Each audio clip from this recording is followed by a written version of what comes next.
এ দুনিয়াতে এমন নজির আছে, বছরের পর বছর ভাত না খেয়ে মানুষ বেঁচে আছে, আল্লাহ তাআলা বাঁচিয়ে রেখেছেন। কিন্তু আপনাদের নোয়াখালী সহ গোটা দুনিয়ার মধ্যে যদি দুই একজন খুঁজেন যেই লোকটা অক্সিজেন ছাড়া বেঁচে আছে, এরকম খোঁজ খবর আপনাদের কাছে আছে নাকি? গোটা দুনিয়ায় পাওয়া যাবে? নাই। অথচ এই অক্সিজেনবিহীন মানুষ চিকিৎসা বিজ্ঞান বলে মাত্র 5টা মিনিট দুনিয়াতে বেঁচে থাকতে পারবে সর্বোচ্চ সময়। অথচ এই দামি নেয়ামত এত বেশি আর এত সহজে আল্লাহ তাআলা আমাদের দান করেছেন। মাসের শেষে যখন চাউলের বস্তা শেষের দিকে যায়, ঘরের মানুষগুলার কপালে ভাঁজ পড়ে যায়, চিন্তা চলে আসে, কিন্তু কোনোদিন আমি আপনি রাতের বেলা বিছানায় গিয়ে এই চিন্তা করি নাই যে এখন তো অক্সিজেন পাইতেছি, যদি ঘুম থেকে উঠে না পাই বেঁচে থাকবো কেমনে?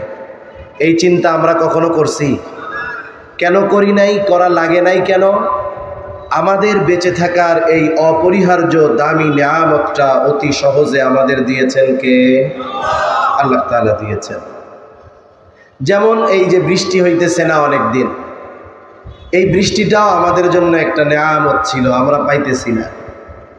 তাই কথা বলতে গেলে আবার অন্যদিকে চলে যাবে। আমি যেই কথাটা মূলত বোঝাতে চাই যে আল্লাহ তাআলা অগণিত নেয়ামত দিয়েছেন, কিন্তু এই নেয়ামত অগণিত হওয়ার কারণে নেয়ামত যে কম দামি বিষয়টা এমন নয়, বরং বান্দার প্রয়োজনে যত দামি নেয়ামত দরকার সবগুলো অতি সহজে আল্লাহ তাআলা দিয়েছেন। অক্সিজেন দামি এক নেয়ামত, তবে সবচাইতে দামি নেয়ামত নয়। সবচাইতে দামি নেয়ামত হলো ঈমান। কি একটু জবান খুলে বলেন তো? সবচাইতে দামি নেয়ামত ঈমান। এর চাইতে দামি নেয়ামত আর কোনো কিছুই হতে পারে না।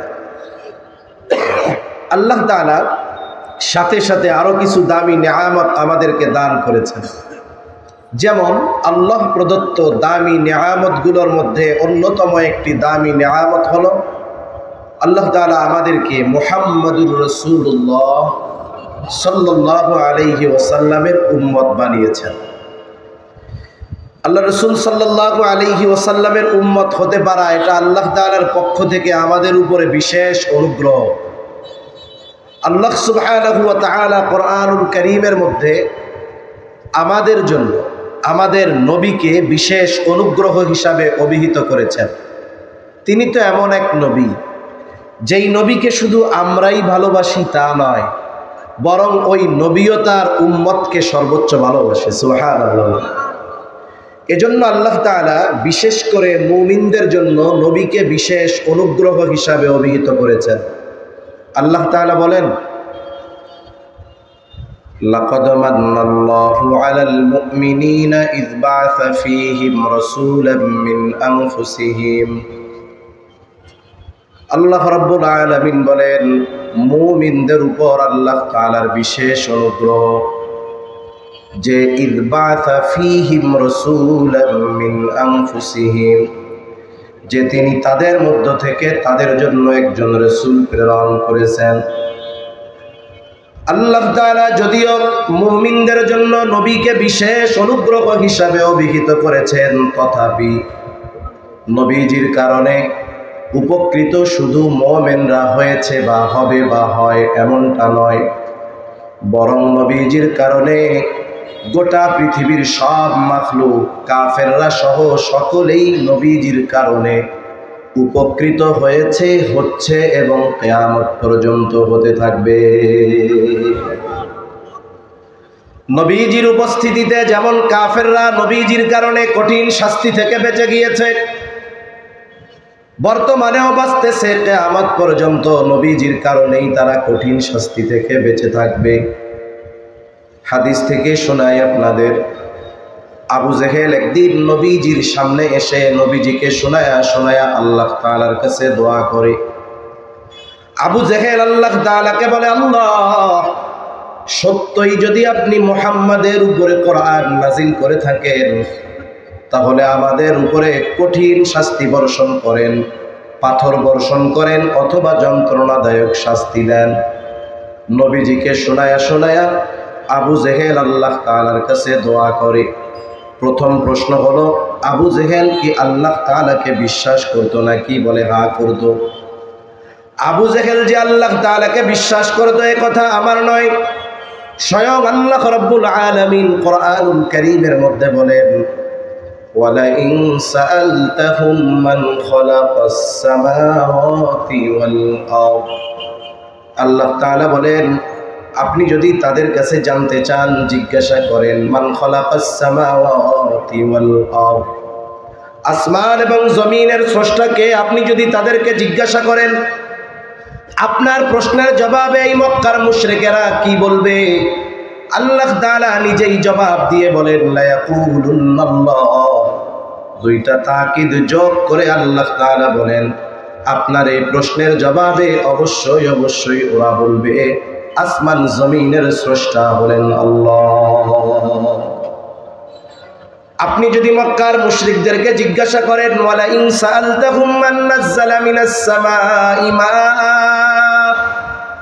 কে আসমান হতে পানি বর্ষণ করে, শুধু তাই না, ফাআহইয়া বিহিল আরদা বা'দা মাউতিহা, বর্ষিত পানির দ্বারা কে মৃত জমিনকে পুনরায় পুনরুজ্জীবিত করে, ফেটে চৌচির হয়ে যাওয়া, শক্ত হয়ে যাওয়া ওই ফসল উৎপাদনের অনুপযুক্ত জমিনটাকে কে বৃষ্টির পানির মাধ্যমে ফসল উৎপাদনের উপযুক্ত করে তুলে। মক্কার মুশরিকেরা ওদের দেবদেবীদের কথা বলবে না, আপনার প্রশ্নের জবাবে অবশ্যই অবশ্যই তারা বলবে এগুলো যিনি করেন তিনি কে? লা ইয়াকুলুন্নাল্লাহ, অবশ্যই অবশ্যই তারা বলবে এগুলো আল্লাহই করেন। আপনি যদি তাদের আবার জিজ্ঞাসা করেন, ওয়ালা ইন সাআলতাহুম মান খালাকাহুম লা ইয়াকুলুন্নাল্লাহ, আপনি যদি তাদেরকে জিজ্ঞাসা করেন, তাদের কাছে যদি জানতে চান তাদেরকে কে সৃষ্টি করেছে, নাস্তিকদের মতো তারা বলবে না আমরা এমনিতেই দুনিয়ায় আসছি, আবার পচে গলে মাটির সাথে মিশে যাব। তারা কি বলবে? লা ইয়াকুলুন্নাল্লাহ, অবশ্যই অবশ্যই তারা বলবে আমাদের স্রষ্টা হলেন আল্লাহ। এগুলোর দ্বারা বোঝা যায় যে মক্কার মুশরিকেরা আল্লাহ তাআলার অস্তিত্বে বিশ্বাসী ছিল, কিন্তু এরপরেও তারা এমন কিছু শিরকের সাথে জড়িত ছিল যার কারণে তাদের ঈমান মূল্যহীন হয়ে গেছে। মক্কার মুশরিকেরা আল্লাহ তাআলাকে বিশ্বাস করত, এই জন্য আল্লাহ তাআলার কাছে দোয়া করতেছে। শুধু তাই না, হাদিসের মধ্যে আসছে, নবীজি বলেন আবু জেহেল আল্লাহ তাআলার কাছে দোয়া করেছে, আর আল্লাহ তাআলা আবু জেহেলের দোয়াও কবুল করেছে। বদরের দিন সকালবেলায় আবু জেহেল আল্লাহ তাআলার কাছে দোয়া করে, বলে আল্লাহ, আজকে যারা হকের উপরে আছে, সত্যের উপরে আছে, আপনি তাদেরকে বিজয় দান করেন। নবীজি বলেন আল্লাহ তাআলা আবু জেহেলের দোয়া কবুল করেছে। বদরের দিন যারা হকের উপরে ছিল, সত্যের উপরে ছিল, আল্লাহ তাআলা তাদেরকেই বিজয় দান করেছে। তাহলে প্রথম কথা যে এরা আল্লাহর অস্তিত্বে বিশ্বাসী ছিল। আমাদের দেশ সহ গোটা দুনিয়ায় এইরকম আল্লাহর অস্তিত্বে বিশ্বাসী 250 কোটির মতো মানুষ আছে। প্রায় কত মানুষ? 250 কোটি। কিন্তু আবু জেহেলের মতো কাজ করে তথা আল্লাহর সাথে, আল্লাহর জাতের সাথে, আল্লাহর সিফাতের সাথে বিশেষ করে শিরিক করে, বলেন তো এই ধরনের মানুষ আমাদের দেশ সহ গোটা দুনিয়ায় অভাব আছে নাকি?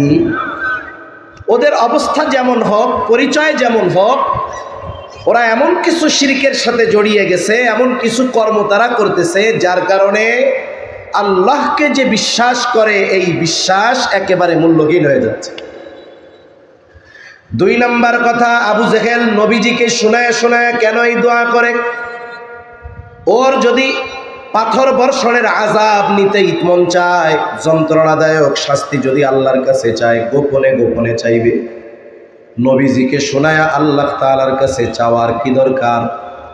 বিষয়টা হলো এই রকম, নবীজিকে শুনিয়ে শুনিয়ে আল্লাহ তাআলার কাছে এই কথা বলার কারণ হলো নবীজিকে কষ্ট দেওয়া কথার মাধ্যমে। আবার কেমন যেন আবু জেহেল আল্লাহ তাআলাকে বলতে চায়, আল্লাহ, আমার পেছনে লোকজনের অভাব নাই, আমি হলাম কুরাইশ বংশের বড় একজন নেতা, আমার টাকা পয়সা ধন দৌলত জনবল লোকবলের অভাব নাই, আমার ক্ষমতার অভাব নাই, টাকা পয়সার অভাব নাই। আয় আল্লাহ, আপনি আমারে বাদ দিয়া কেন মুহাম্মাদের উপরে কোরআন নাজিল করলেন? এই কথা কেমনে সহ্য করি, তাইলে পাথর দিয়ে আমারে শেষ করে দেন। এই কথাটা মূলত বলতেছে হিংসায়। আমরা অনেক সময় দেখি মানুষ মানুষকে কথার মাধ্যমে কষ্ট দেয় কি দেয় না? অনেক জায়গায় বিশেষ করে গ্রাম অঞ্চলে এরকম আছে, একজন মানুষ অভাবী দরিদ্র কষ্টে আছে, মানুষের সাথে তার কোনো শত্রুতা নাই, কিন্তু দেখবেন একটা সময় তার শত্রু এমনিতেই হয়ে যায়। কারণ মানুষের মধ্যে যেই রোগগুলোর বিস্তার বেশি, এর মধ্যে একটা হলো হিংসা।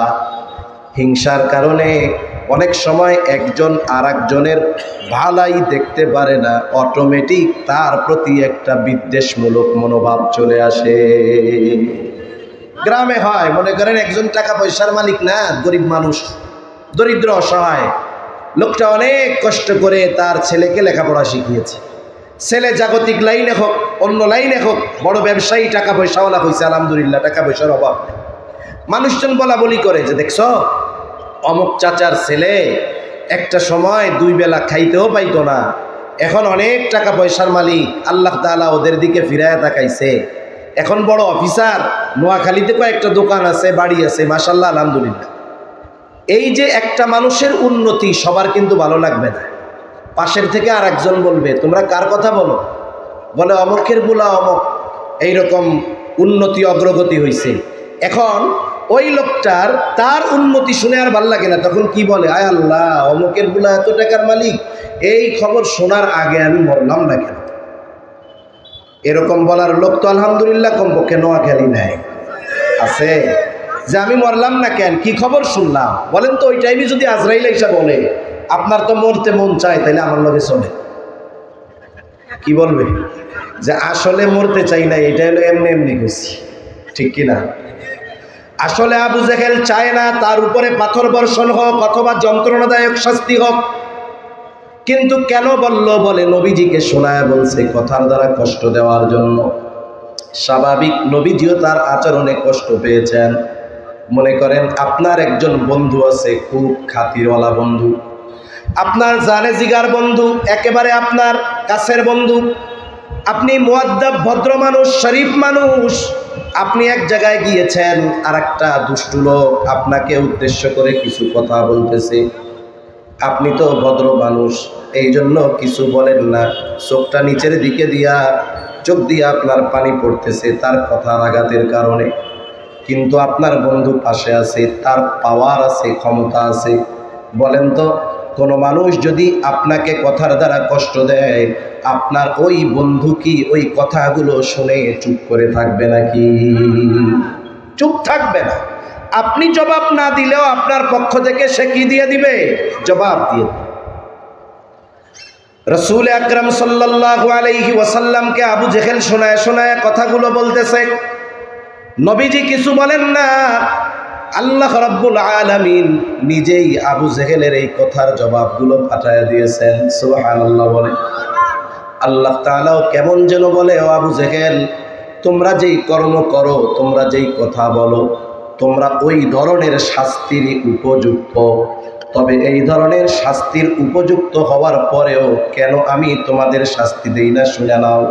আল্লাহ তাআলা ওহী নাজিল করে আমার আপনার নবীজিকে জানায় দেন, ও নবী গো, ওদের কর্মের কারণে তো ওরা শাস্তির উপযুক্ত, তবে শাস্তিও তো দেই না আপনার জন্য।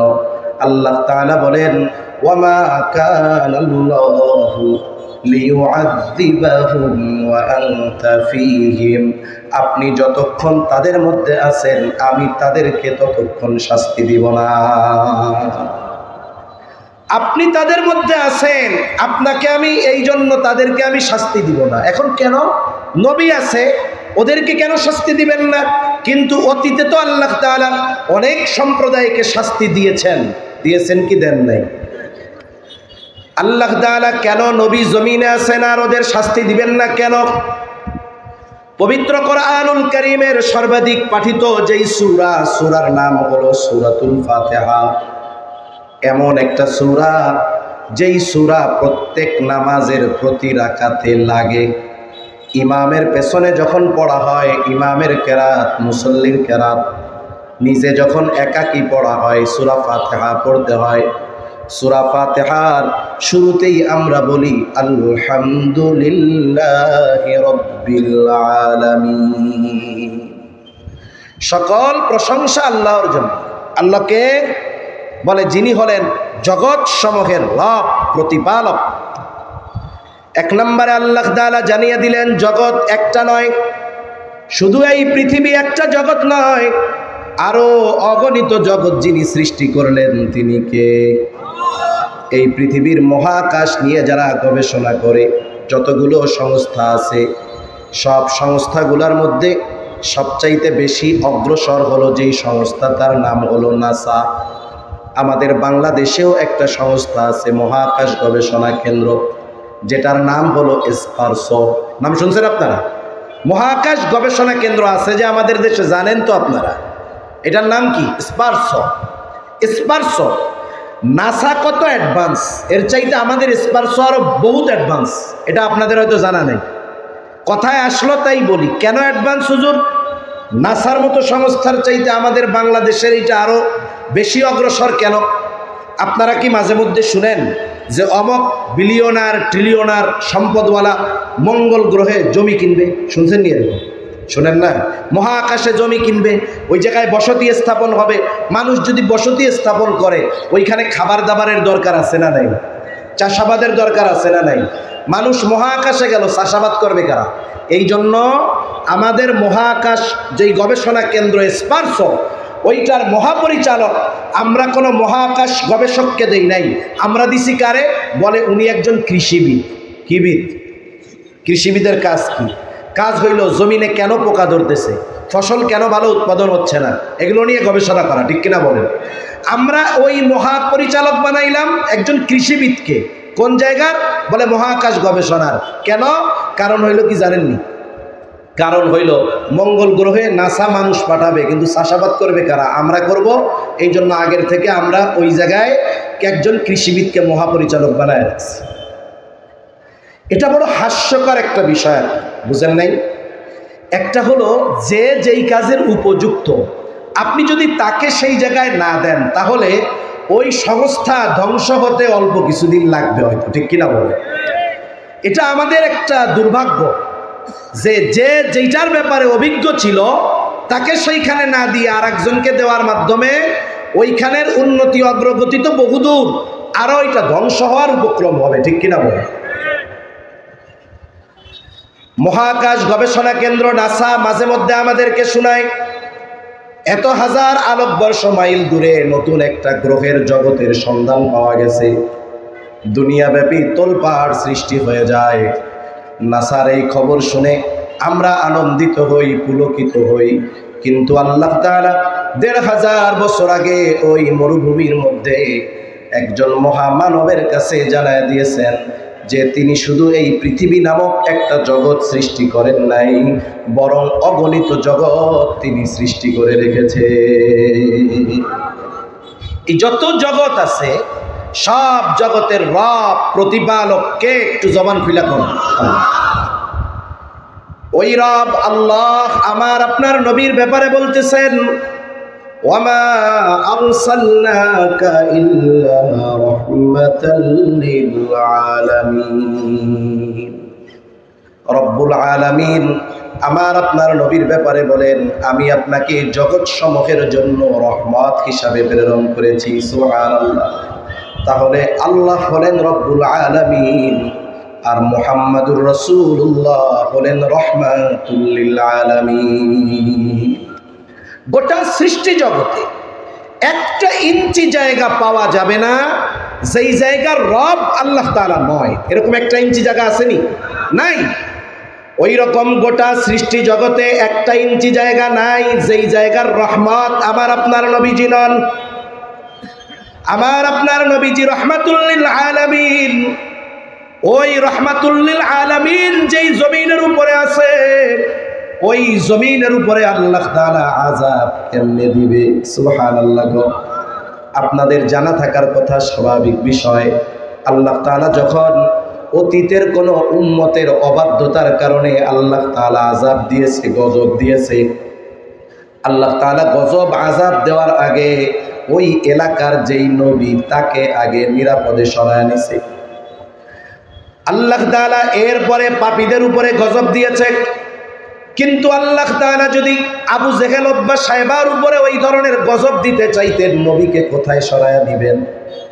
এমন একটা জায়গা আছে নাকি যেই জায়গার নবী আমার আপনার নবী নয়?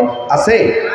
নবী যেমন রাহমাতুল লিল আলামিন, নবী ওই রকম গোটা সৃষ্টি জগতের জন্য নবী। আমার আপনার নবী শুধুমাত্র আরবের নবী নয়, এই দুনিয়া নামক গ্রহের নবী নয়, পৃথিবীর নবী নয়। আল্লাহ তাআলা বলেন, কুল ইয়া আইয়ুহান নাসু ইন্নী রাসূলুল্লাহি ইলাইকুম জামিআ। আপনি মানুষদেরকে বইলা দেন, ইন্নী রাসূলুল্লাহি ইলাইকুম জামিআ, আমি তোমাদের সকলের উপরে রাসূল হিসাবে প্রেরিত হয়েছি।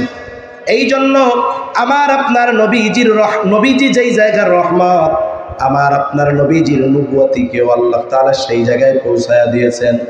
যেমন গোটা সৃষ্টি জগতের এমন একটা জায়গা নাই যেই জায়গার রব আল্লাহ তাআলা নয়, আবার গোটা সৃষ্টি জগতে এমন একটা জায়গা নাই যেই জায়গার নবী আর রহমত আমার আপনার নবী নয়। এই জন্য নবীর কারণে কাফেররা তাদের পাপের কারণেও যেই পরিমাণ শাস্তি পাওয়ার উপযুক্ত, ওই পরিমাণ শাস্তি আল্লাহ দেয় নাই। সাথে সাথে আমি প্রথমেই বলেছিলাম, উম্মতের প্রতি নবীজিরও মহব্বত, ভালোবাসা।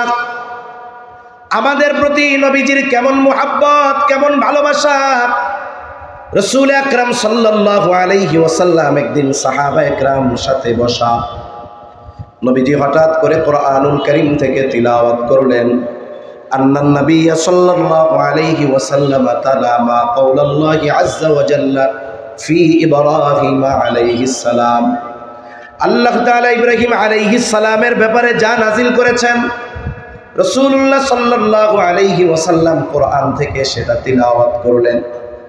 ইব্রাহিম আলাইহিস সালামের ব্যাপারে কি নাজিল করেছে? ইব্রাহিম আলাইহিস সালাম তার গুনাহগার উম্মতের ব্যাপারে ক্ষমা চেয়ে আল্লাহ তাআলার কাছে দোয়া করেছে।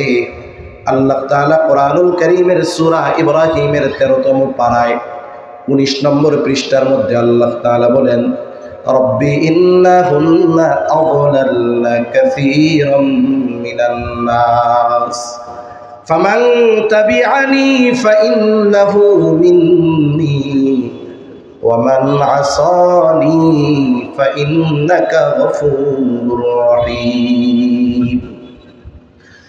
ইব্রাহিম আলাইহিস সালাম দোয়া করতেছে, আমার রব, ইন্নাহুন্না আযলালনা কাসীরাম মিনান নাস, এই প্রতিমাগুলো, এই মূর্তিগুলা অধিকাংশ মানুষকে পথভ্রষ্ট করে ফেলছে। ফামান তাবিআনি ফাইন্নাহু মিন্নী, তবে যে আমার আনুগত্য করেছে তার বিষয়টা তো ভিন্ন, কারণ সে তো আমার দলভুক্ত। ওয়ামান আসানি ফাইন্নাকা গফুরুর রহিম, আর যে আমার আনুগত্য করে নাই, হায় আল্লাহ আপনি তো গফুর, আপনি তো রহিম। ইব্রাহিম আলাইহিস সালাম কেমন যেন বলতে চায়, এই গুনাহগার যারা, এরাও তো আমার উম্মত, আপনি তো গফুর, আপনি তো রহিম, আপনি চাইলে আমার এই অবাধ্য গুনাহগার উম্মত গুলাকেও মাফ করে দিতে পারে। وقال عيسى عليه السلام إن تعذبهم فإنهم عبادك وإن تغفر لهم فإنك أنت العزيز الحكيم। ঈসা আলাইহিস সালাতু ওয়াস সালাম তার গুনাহগার উম্মতের ব্যাপারে আল্লাহ তাআলার কাছে বলেন, ইন তুআযিবুহুম ফাইন্নাহুম ইবাদুক, আপনি যদি তাদেরকে শাস্তি দেন তারা তো আপনারই বান্দা। ওয়া ইন তাগফির লাহুম, আর যদি আপনি তাদেরকে মাফ করে দেন, ক্ষমা করে দেন, ফাইন্নাকা আনতাল আজিজ, আপনি হলেন মহাপরাক্রমশালী, আপনি হলেন হাকিম, মহাপ্রজ্ঞাময়। ঈসা আলাইহিস সালামও কেমন যেন বলতে চায়, আল্লাহ আমার গুনাহগার উম্মত, আপনার এই বান্দাগুলোকে আপনি মাফ করে দেন। প্রত্যেকটা নবী তার উম্মতকে ভালোবাসে, উম্মত নেককার হোক আর বদকার হোক, উম্মতের প্রতি প্রত্যেকটা নবীর মোহাব্বত ভালোবাসা আছে না নাই? বরং কিছু কিছু ক্ষেত্রে ভালোর চাইতে খারাপটার জন্য চিন্তা আরো বেশি হয়, ঠিক কিনা বলেন? যেমন মনে করেন একজনের 3টা ছেলে, 3 ছেলের মধ্যে 2 ছেলে খুব ভালো, একেবারে নামাজি, দিনদার, মুত্তাকি, পরহেজগার, সকলেই তাদের প্রশংসা করে, সুনাম বলে। কিন্তু ছোট যেই ছেলেটা, এইটা ওই 2 জনের ভালোকে যদি এক পাল্লায় দেওয়া হয় আর ওর খারাপিকে যদি এক পাল্লায় দেওয়া হয়, ওই খারাপির পাল্লাটা ভারী হবে বেশি। এখন বলেন তো, মা বাবা ওই ভালো 2 সন্তানকে নিয়ে বেশি চিন্তা করে নাকি খারাপটারে নিয়ে করে? আল্লাহ তাআলার কাছে যখন দোয়া করে, ভালো 2টার চাইতে খারাপটার জন্য বেশি করে, ঠিক না? আল্লাহ তাআলার কাছে এমনভাবেও বলে, আল্লাহ, মরার আগে যদি আমার ওই 2 ছেলের মতো ছোট ছেলেটারও দেখা যাইতে পারতাম, মইরাও শান্তি পাইতাম। কিন্তু দেখেন, সন্তান খারাপ, তারে জেলখানায় দিয়ে দেয় না, ফালায়া দেয় না। 2-1টা ব্যতিক্রম ঘটনা, সেটা কিন্তু ভিন্ন কথা। কিন্তু অধিকাংশ মা বাবা সন্তান যদি খারাপ হয় তার ভালোর জন্য আল্লাহর কাছে দোয়া করে, চিন্তা করে। বলে কেন করে? বলে যতই খারাপ হোক, এটা তো সন্তান, ওই সন্তানের মহব্বতের কারণে, সন্তানের প্রতি ভালোবাসার কারণে ওই মা বাবা খারাপ সন্তানের জন্য বেশি চিন্তা করে। বলেন তো, মা বাবা তার সন্তানকে যত বেশি ভালোবাসে, তার চাইতে নবী আমাদের কম বেশি ভালোবাসে না বেশি? কোনো সন্দেহ নাই, নবীজি আমাদেরকে কত বেশি ভালোবাসে। আরেকটা উদাহরণ দিলে বুঝতে সহজ হবে। মনে করেন আপনারা 2 জন বন্ধু, এক বন্ধু আপনারে শুধু দিনভর কানের কাছে তসবিহ জপে, দোস্ত তোমারে খুব ভালোবাসি, তোমার জন্য জীবন দিয়ে দিব, তুমি যা বলবা তাই করব। এইবার আপনি ওই বন্ধু, যেই বন্ধু আপনার জন্য জীবন দিতে প্রস্তুত, তাকে নিয়ে গেছেন এক জায়গায় বাজারে। অনাকাঙ্ক্ষিতভাবে বাজারে কারোর সাথে আপনার একটু দ্বন্দ্ব লাগছে, আপনার পরিচিত কেউ নাই। এরপরেও আপনি চিন্তা করতেছেন, আমি তো একা না, প্রয়োজনে আমার সাথে তো এমন বন্ধু আছে যে আমার জন্য জীবন দিয়া দিবে, ঠিক না? মানুষ যখন মুসিবতে পড়ে আগে খোঁজে আশেপাশে আমার পরিচিত কে আছে। আপনিও মুসিবতে পড়ে আপনার বন্ধুকে খুঁজতেছেন, ডানে তাকায় দেখেন বন্ধুকে, ওই বন্ধুর ছায়াও দেখা যায় না, এ ভাগছে। ওই মুসিবত থেকে উদ্ধার পেয়ে আপনি বাড়িতে আসছেন, বাড়িতে আসার সাথে সাথে সিএনজি থেকে নামার সাথে সাথে ওই বন্ধু দৌড় দিয়ে আপনার গলা জড়ায়া ধইরা বলে, বন্ধু তোমারে এত ভালোবাসি, তোমার জন্য জীবন দিয়া দিব। এখন বলেন, বিপদের সময় যেই বন্ধু আপনারকে ফালায়া পালায়া চলে আসছে, বাড়িতে আসার পরে যদি বলে, বন্ধু তোমার লাইগা জীবন দিয়া দিব, কি করবেন আপনি? মিষ্টি খাওয়াবেন? রসগোল্লা দিবেন? আগে পারলে সাইজ করবেন, ঠিক কিনা বলেন? তাহলে বোঝা গেল প্রকৃত বন্ধুকে আপনি বলবেন, তুমি যদি আমার আসলেই বন্ধু হইতা, আমাকে যদি সত্যই ওই পরিমাণ ভালোবাসতা, বিপদে ফালায়া দিয়ে আসতা না। আল্লাহর কসম করে বলি, এই দুনিয়ার মুসিবত কোনো মুসিবত নয়। চোখ দুটো বন্ধ হবে, সব মুসিবত আমার আপনার শেষ। এখন আমারে যদি জিজ্ঞাসা করেন, হুজুর আপনার অসুবিধা কি, আমি দুনিয়ার এত অসুবিধার কথা আপনাকে বলবো, তালিকা করতে করতে হাত ব্যথা হয়ে যাবে। কিন্তু চোখ দুটো যদি বন্ধ হয়ে যায়, বলেন তো কোনো মুসিবত আছে নাকি? তাহলে এই দুনিয়ার মুসিবত আসলে কোনো মুসিবত নয়। আসল মুসিবত তো কিয়ামতের দিন, যেই দিন আমার আপনার আপনজন আমাকে আপনাকে পরিচয় দিবে না। আল্লাহ তাআলা কোরআনুল কারীমের মধ্যে ওই দিনের সামান্য চিত্র তুলে ধরে বলেন, ইয়াউমা ইয়াফিরুল মারউ মিন আখিহি ওয়া উম্মিহি ওয়া আবিহি ওয়া সাহিবাতিহি ওয়া বানিহি লিকুল্লি ইমরিইন মিনহুম ইয়াউমাইদিন শাআনুন ইউগনি। আল্লাহ তাআলা বলেন, কিয়ামতের দিন ভাই ভাইয়ের থেকে পলায়ন করবে। ওয়া উম্মিহি ওয়া আবিহি, পিতামাতা থেকে পলায়ন করবে। ওয়া সাহিবাতিহি ওয়া বানিহি, স্ত্রী সন্তানদের থেকে পলায়ন করবে। প্রত্যেকটা মানুষ সেই দিন নিজের চিন্তায় বিভোর থাকবে। শুধু তাই না, তাফসীরের মধ্যে আসছে, মানুষেরা এমনও আল্লাহ তাআলার কাছে বলবে, আল্লাহ সারা দুনিয়ার সব মানুষকে জাহান্নামে দিয়ে হলেও আপনি আমাকে নাজাত দিয়ে দেন, আমাকে জান্নাত দিয়ে দেন। ওই দিন মানুষ কতটা চিন্তায় বিভোর থাকবে, প্রত্যেকটা মানুষ নিজের চিন্তায় বিভোর।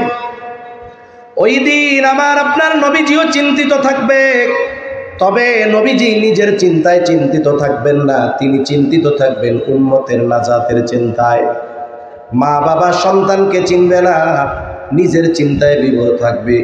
ওই কঠিন মুসিবতের দিন নবী তার উম্মতকে ভুলবে না। নবীজি কত চিন্তিত থাকবে, পেরেশান থাকবে। মানুষ যখন চিন্তিত থাকে, পেরেশান থাকে, এক জায়গায় স্থির থাকতে পারে না, হাঁটাহাঁটি করে, স্থান পরিবর্তন করে। এই জন্য নবীজি একবার দৌড়িয়ে চলে যাবেন হাউজে কাউসারের কাছে, না জানি তার কোনো উম্মত পানি পানে মাহরুম হয়ে যায় কিনা। আবার নবীজি দৌড়ায় চলে যাবেন পুলসরাতের কাছে, না জানি কোনো উম্মত পুল পাড়ি দিতে ব্যর্থ হয়ে যায় কিনা। আবার নবীজি আরেকবার দৌড়ায় চলে যাবেন মিজানের কাছে, না জানি কোনো উম্মত ওজনে ধরা পড়ে যায় কিনা। আরেকবার নবীজি দৌড়ায় চলে যাবেন জাহান্নামের কাছে, না জানি কোনো উম্মতকে জাহান্নামে দিয়ে দেওয়া হয় কিনা। আবার যখন উম্মতের জন্য সুপারিশের দরকার হবে, নবীজি আল্লাহর কাছে আইসা উম্মতের জন্য সুপারিশ করবে। উম্মতের চিন্তায় নবীজি কিয়ামতের দিন এক জায়গায় স্থির থাকবেন না। সব নবী জান্নাত অভিমুখে রওনা হয়ে যাবে, জান্নাতের দরজায় পৌঁছায়া যাবে, কিন্তু দরজা বন্ধ। জিজ্ঞাসা করা হবে, কি ব্যাপার, জান্নাতের দরজা খোলা হয় না কেন? উত্তর দেওয়া হবে, যিনি আসলে খোলা হবে তিনি এখনো আসেন নাই। কোথায়? বলে হাসরের ময়দানে উম্মতের চিন্তায় বিভোর। বলে নবী ততক্ষণ পর্যন্ত জান্নাত অভিমুখে রওনা হবে না, তার ওই উম্মত যার যাররা পরিমাণ ঈমান আছে তার ব্যাপারেও যতক্ষণ না আল্লাহ তাআলার পক্ষ থেকে জান্নাতের নিশ্চয়তা নবী না পাবে, ততক্ষণ পর্যন্ত নবী নিজে জান্নাত অভিমুখে রওনা হবে না। এমন নবী, এমন মোহাব্বত উম্মতের জন্য। ওই যে দুই নবী গুনাহগার উম্মতের ব্যাপারে আল্লাহর কাছে দোয়া করছে। স্বাভাবিক নবী তো সব সময় উম্মতের চিন্তা করে, কিন্তু দুই নবীর দোয়া তিলাওয়াত করার পর উম্মতের ব্যাপারে আরো দরদ, মোহাব্বত উম্মতের জন্য অন্তরের মধ্যে জাগ্রত হয়ে গেছে। এইবার নবীজি কি করে? বলে ফারাফা ইয়াদাই ফাকালা আল্লাহুম্মা উম্মতি উম্মতি ওয়া বাকা। এইবার নবীজি দুই হাত উঁচু করে আল্লাহ তাআলার কাছে বলে, আল্লাহুম্মা উম্মতি, আল্লাহুম্মা উম্মতি, আয় আল্লাহ আমার উম্মত, আমার উম্মত। আর কিছু নবী বলেন না। দুই চোখ দিয়ে অঝোর ধারায় পানি পড়তেছে, নবীজি কান্না করতেছে, আর কিছু বলে না। আল্লাহ তাআলা জিবরাইল আলাইহিস সালামকে বলে, জিবরাইল যাও মুহাম্মাদের কান্নার কারণ গিয়া জিজ্ঞাসা করো। জিবরাইল আলাইহিস সালাতু ওয়াস সালাম এসে হাজির। জিজ্ঞাসা করে, আপনি কেন কান্না করেন? আপনার কান্নার কারণ আল্লাহ জানতে চায়। যদিও আপনার কান্নার কারণ আল্লাহ জানে, এরপরেও আপনার কাছ থেকে জানতে চায়। কেন জানতে চায়? একটা উদাহরণ দিলে বুঝতে সহজ হবে। নোয়াখালীর মানুষ, ওলামায়ে কেরাম, এখানে ঘরে ঘরে আলেম আছে, মাদ্রাসা আছে। স্বাভাবিকভাবে যেই মাদ্রাসাগুলোর মধ্যে আবাসিক ছোট ছোট বাচ্চারা থাকে, হিফজখানায় পড়ে, মক্তবে পড়ে, 5, 6, 7 বছর বয়স ছোট বাচ্চা। এই বৃহস্পতিবার আসরের পরে বিকালবেলা কোনো ছোট বাচ্চা যদি ওস্তাদের সামনে গিয়া আসরের পরে বসে বসে কান্না করে, কিছু বলে না, শুধু কান্না করতেছে, বলেন তো বৃহস্পতিবার আসরের পরে ওস্তাদের সামনে গিয়া যদি কোনো ছাত্র কান্না করে, এই কান্নার কারণ কি ওস্তাদ বুঝেন কি বুঝেন না? কি জন্য কান্না করে? সে ছুটি চায়, বাড়িতে যাইতে চায়, ওস্তাদ বুঝে। ছাত্র কান্না করে, ওস্তাদ বুঝার পরেও জিজ্ঞাসা করে, কান্না করো কেন? এইবার ছাত্রের কান্নার গতি দ্বিগুণ বেড়ে যায়। ও মনে মনে চিন্তা করে, আমি কাঁদতেছি বাড়ি যাওয়ার লাইগা, হুজুর বুঝার পরেও আবার জিজ্ঞাসা করে কেন? হুজুর বলে, তুমি যতই কান্না করো কাজ হবে না, কেন কান্না করতেছো আগে এটা কও। এইবার ছোট বাচ্চা কান্না জড়িত কণ্ঠে বলে, হুজুর আমি বাড়িতে যাব, আমার মায়ের লাইগা আমার কলিজা পুড়ে। ছোট ভাইয়ের জন্য কলিজাটা পুড়ে, একটু দেখতে মন চায়। ওস্তাদ এইবার একটা হাসি দিয়া বলে, যাও আগামী দিন মাগরিবের আগে আবার মাদ্রাসায় চলে আসবা। এখন কথা হলো, ছাত্রের কান্নার কারণ বোঝার পরেও, জানার পরেও কেন ওস্তাদ ছাত্রের মুখ দিয়ে শুনতে চায়? বলে এটা হলো ওস্তাদ ছাত্রের মধ্যে একটা ভালোবাসার বহিঃপ্রকাশ। নবীজি কান্না কেন করে? আল্লাহ তাআলা কারণ জানার পরেও কেন নবীজির মুখ দিয়ে শুনতে চায়? বলে এটা হলো আল্লাহ তাআলার আমার আপনার নবীর প্রতি মহব্বতের বহিঃপ্রকাশ। এই কারণটা আরো বিশ্লেষণ করতে গেলে লম্বা সময় চলে যাবে, এবার ওর দিকে যাব না। আল্লাহর নবী এইবার জিবরাইল আলাইহিস সালামকে সব কিছু খুলে বললেন। উম্মতের জন্য তিনি কান্না করতেছেন। জিবরাইল আলাইহিস সালাম গিয়ে আল্লাহর কাছে বলে, আপনার হাবিবের কান্নার কারণ হইল তার উম্মত। আল্লাহ তাআলা বলে, জিবরাইল যাও মুহাম্মদকে গিয়ে জানায় দাও, আমি অচিরেই তাকে তার উম্মতের ব্যাপারে সন্তুষ্ট করব, আমি তাকে তার উম্মতের ব্যাপারে অসন্তুষ্ট করব না। এই কথার দ্বারা কি বোঝা যায়? আমরা যদি সুযোগ পাই রাষ্ট্রের প্রধানের কাছে, আমরা যদি সুযোগ পাই বড় কোনো মানুষের কাছে, আগে নিজের কথা বলি, পরিবারের কথা বলি। কিন্তু আমার আপনার নবী যখনই সুযোগ পেয়েছে উম্মতের কথা আল্লাহ তাআলার কাছে বলছে। আর সে আজিম সফরে নিয়ে গেছে আল্লাহ তাআলা মেরাজে।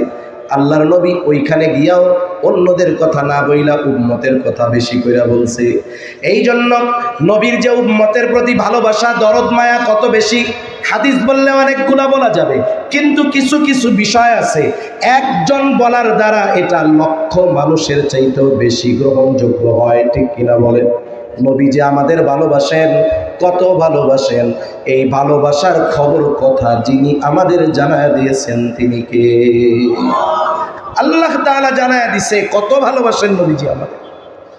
আল্লাহ তাআলা ওই আয়াতের মধ্যে বলেন, লাকাদ জাআকুম রাসূলুম মিন আনফুসিকুম আজিজুন আলাইহি মা আনিতুম হারিসুন আলাইকুম বিল মুমিনিনা রাউফুর রহিম।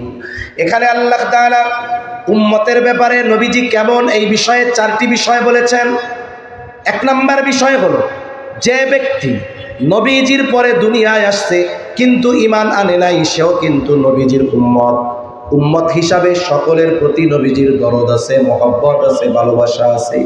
আল্লাহ তাআলা সেই কথা বলেন, লাকাদ জাআকুম রাসূলুম মিন আনফুসিকুম আজিজুন আলাইহি মা আনিতুম।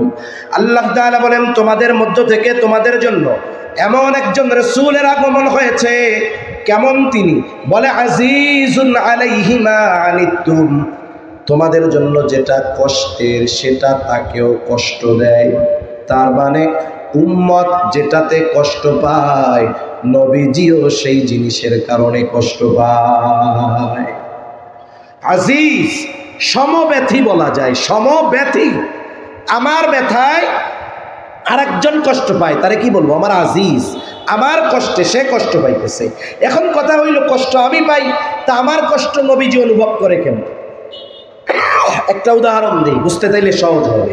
মনে করেন একজনের বাচ্চা আছে, বয়স হলো 2 বছর, 2.5 বছর বা 1.5 বছর এরকম। বাচ্চা যখন ছোট থাকে, একেবারে দুগ্ধপোষ্য শিশু, কথা বলতে পারে না, তখন ওই বাচ্চার প্রতি যেমন মোহাব্বত থাকে, ওই বাচ্চার যখন বুলি ফুটে, কথা ফুটে, মুখ দিয়া আব্বু আব্বু ডাকে, আম্মু আম্মু ডাকে, বলেন তো আগের চাইতে মোহাব্বত ভালোবাসা বাড়ে নাকি কমে? নিঃসন্দেহে বাড়ে। মনে করেন প্রত্যন্ত অঞ্চল, এই 2-2.5 বছরের একটা বাচ্চা প্রচণ্ড রকমের জ্বরাক্রান্ত হয়ে গেছে। এতটা জ্বর, থার্মোমিটারে দেখা গেলে 106 ডিগ্রি জ্বর, এতটা জ্বর।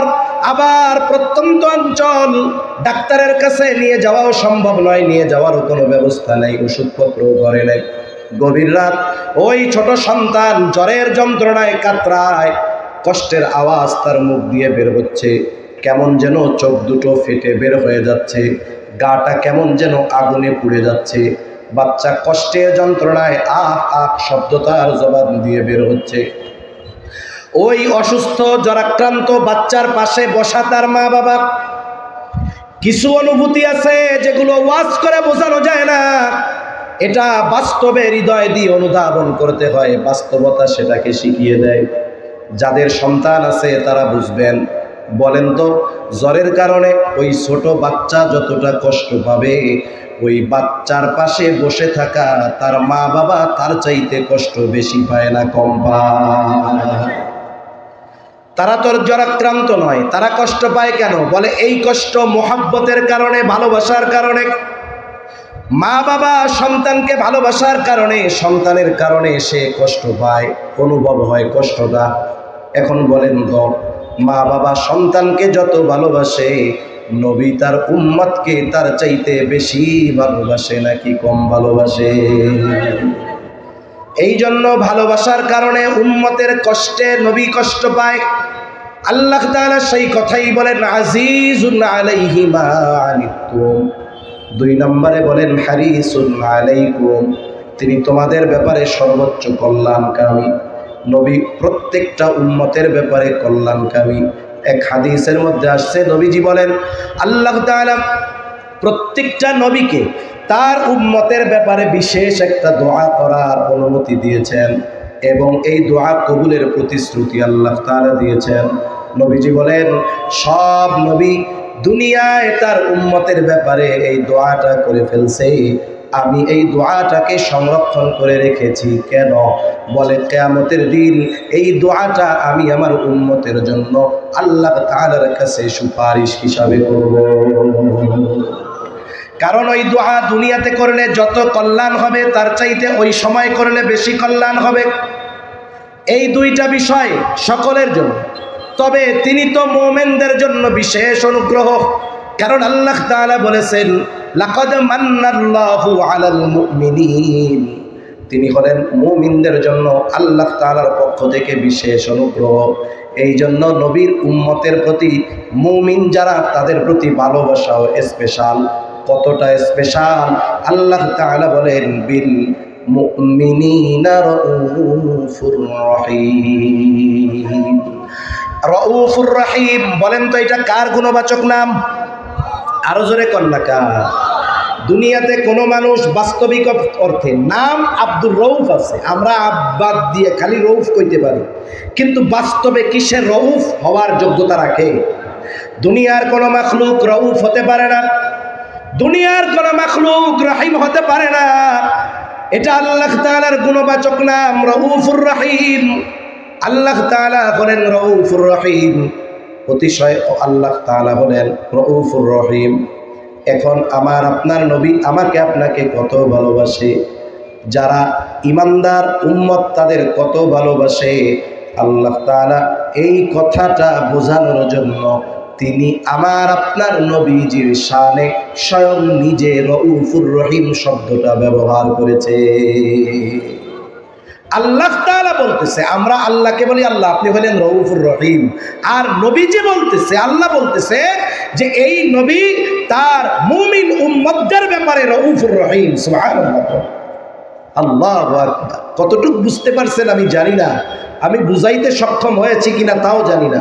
আল্লাহ তাআলা বলতেছেন নবীজিকে, নবীজির ব্যাপারে যে এই নবী হলেন তার মুমিন উম্মতের ব্যাপারে রাউফুর রহিম। সুবহানাল্লাহ। তাহলে নবীজি যে আমাদের সর্বোচ্চ ভালোবাসেন, এ ব্যাপারে কোনো সন্দেহ আছে নাকি? যেই নবী আমাকে আপনাকে এত ভালোবাসে, সেই নবীর ব্যাপারেও আমাদের সর্বোচ্চ ভালোবাসা থাকার দরকার আছে না নাই? এই জন্য নবীজিকে ভালোবাসা এটা হলো মুমিনের ঈমান। এজন্য নবীজিও বলেন লা ইউমিনু আহাদুকুম হাত্তা আকুনা আহাব্বা ইলাইহি মিন ওয়ালিদিহি ওয়া ওয়ালাদিহি ওয়ান নাসি আজমাইন। নবীজি বলেন তোমাদের মধ্যে কেউ ততক্ষণ পর্যন্ত মুমিন হতে পারবে না যতক্ষণ না সে তার পিতা মাতা সন্তান সন্ততি এক কথায় সকলের চাইতে আমি নবীকে বেশি ভালো না বাসবে। তাহলে নবীজিকে ভালোবাসতে হবে নিজের জীবনের চাইতে বেশি, ঠিক কিনা বলেন? কারা নবীজিকে ভালোবাসতে তৈরি আছি? নারায়ে তাকবীর, মাশাআল্লাহ। আপনার একটা মানুষকে সর্বোচ্চ ভালোবাসা আমরা বাসতে পারবো কখন? বলে সামনে পাবো যখন, ঠিক কিনা বলেন? আমরা তো নবীজিকে সামনে পাই নাই, আবু বকর রাদিয়াল্লাহু তাআলা আনহু নবীজিকে সামনে পেয়েছে, নবীর মহব্বতে, নবীর কথায় ঘরের সব সম্পদ এনে নবীর সামনে হাজির করেছে। আমরা তো নবীজিকে সামনে পাই নাই, তালহা তো নবীজিকে সামনে পেয়েছে, এই জন্য নিজের বুকটাকে নবীর জন্য ডাল বানায়া দিছে। আমাদেরও তো নবীকে ভালোবাসতে মন চায়। কেমনে ভালোবাসবো? জীবন দেওয়ার সুযোগ যদি আসে জীবন দিলাম, কিন্তু ভালোবাসা তো সব সময় চলতে হবে। কেমনে সব সময় ভালোবাসবো? উম্মত যেন পেরেশান না হয়, এই জন্য নবীজি তাকে ভালোবাসার পদ্ধতি স্বয়ং নবী নিজে জানায়া দিয়ে গেছে। নবীজি বলতেছে, আমারে যদি ভালোবাসতে চাও কি করবা শুইনা নাও। নবীজি বলেন, মান আহাব্বা সুন্নতি ফাকাদ আহাব্বানি ওয়া মান আহাব্বানি কানা মাই ফিল জান্নাহ। নবীজিকে ভালোবাসার প্রথম মাপকাঠি হইল নবীজির সুন্নাতকে মহব্বত করতে হবে। নবীজির সুন্নাতকে যদি মহব্বত করা হয় কি হবে? বলে নবীজিকে ভালোবাসা হবে।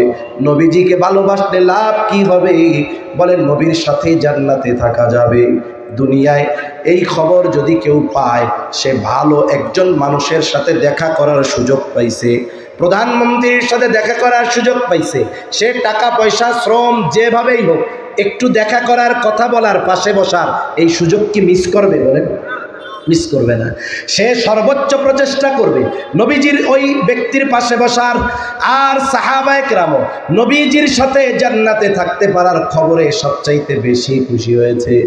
নবীর সাথে জান্নাতে থাকতে পারার কথায় সবচাইতে বেশি খুশি হয়েছে সাহাবায়ে কেরাম।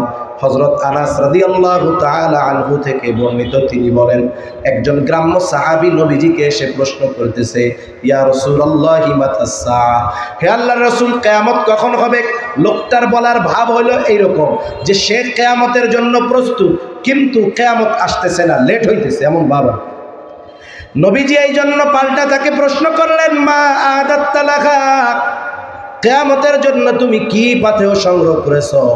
গ্রামের মানুষ, সহজ সরল মানুষ জবাব দিয়ে বলে, আমি আল্লাহ এবং তার রাসূলকে ভালোবাসি। নবীজিও এই লোকটার এই জবাবের মধ্যে কোনো কৃত্রিমতার গন্ধ পাইলেন না। এই লোকের কথার জবাবে নবীজি বলতেছেন, আলমারউ মা মান আহাব্বা, যে যাকে মহব্বত করে তার সাথে অবস্থান করবে। তাহলে প্রশ্নর শুরু ছিল কি, জবাব হইল কি? শুরু কি ছিল? কিয়ামত কখন হবে? জবাব কি হইল শেষ? বলে যে যাকে মহব্বত করবে সে তার সাথে অবস্থান করবে। কিছু কিছু সময় আছে প্রশ্ন আরেকটা করা হইলেও উদ্দেশ্য ভিন্ন থাকে, ঠিক কিনা বলেন? প্রশ্ন করেছে একটা, কিন্তু উদ্দেশ্য কি? ভিন্ন। এই ধরনের প্রশ্ন অনেক সময় আমাদের দেশে কিছু মানুষ করে। যেমন আইসা বলে, ভাই আপনারা কি মুহাম্মাদুর রাসূলুল্লাহর ইসলাম মানবেন না আবু হানিফার? কত সুন্দর প্রশ্ন না? কিন্তু প্রশ্ন কি উত্তর জানার উদ্দেশ্য না ভিন্ন কোনো উদ্দেশ্য আছে? এরকম আছে কিছু লোক। ওই লোকটা জবাব পেয়ে গেছে, এবার চলে গেল। হযরত আনাস রাদিয়াল্লাহু তাআলা আনহু বলেন, আল মারউ মা মান আহাব্বা, এই কথাটা শুনে আমরা এতটা খুশি হয়েছি যে ইসলাম গ্রহণের পরে আর কোনো কথায় আমরা এতটা খুশি হই না। তাহলে নবীজির সুন্নাতকে মহব্বত করলে নবীর সাথে জান্নাতে থাকা যাবে। এখন প্রশ্ন হইল, ফ্যাসিলিটি পাওয়া যাবে, জান্নাতে ঢুকতে পারবে, ঠিক কিনা বলেন? আপনি টিকিট পাইছেন, যে আপনাকে এক কাউন্টার টিকিট দিছে, সৌজন্য টিকিট। এখন আপনি যদি বাড়ি বসে থাকেন, ওই সৌজন্য টিকিট কোনো কাজে আসবে নাকি? সুযোগ আছে যাওয়ার, আগে আপনার কাউন্টারে যাইতে হবে, বাসে উঠতে হবে। তাহলে নবীর সাথে যদি জান্নাতে থাকতে হয়, আগে তো জান্নাতে যাওয়া লাগবে। জান্নাতে কারা যাবে, কিভাবে যাওয়া যাবে, তাও নবী জানায় দিয়ে বলেন, কুল্লু উম্মতি ইয়াদখুলুনাল জান্নাতা ইল্লা মান আবা। নবীজি বলেন, আমার সব উম্মত জান্নাতে প্রবেশ করবে, আবা উম্মত ছাড়া।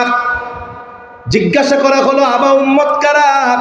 নবীজি বলেন, মান আতাআনি দাখালাল জান্নাহ ওয়া মান আসানি ফাকাদ আবা। যারা আমার আনুগত্য করবে তারা জান্নাতে প্রবেশ করবে, আর যারা আমার আনুগত্য করবে না তারা আবা উম্মত, তারা জাহান্নামে প্রবেশ করবে, তারা জান্নাতে প্রবেশ করতে পারবে না। সর্বশেষ কথা আমি যেটা বলে শেষ করব, একটু চিন্তা করে দেখবেন, সময়ও শেষ, 4-5 মিনিটের মধ্যে আমি শেষ করে দিব। আচ্ছা, এই দুনিয়াতে আমরা তো কেউ চিরস্থায়ী না, চিরদিন কেউ বেঁচে থাকতে পারবো না, ঠিক কিনা বলেন? সকলকে মারা যেতে হবে না? সকলেই মারা যাবে। আমাদের মধ্যে যখন কেউ মারা যায় অথবা আমি আপনি যখন মারা যাব, কি করবে? প্রথমেই গায়ের পোশাকগুলো খুলে নিবে, এরপরে গোসলের ব্যবস্থা করবে, গোসল দেওয়ার পরে কাফন পরায়া দিবে।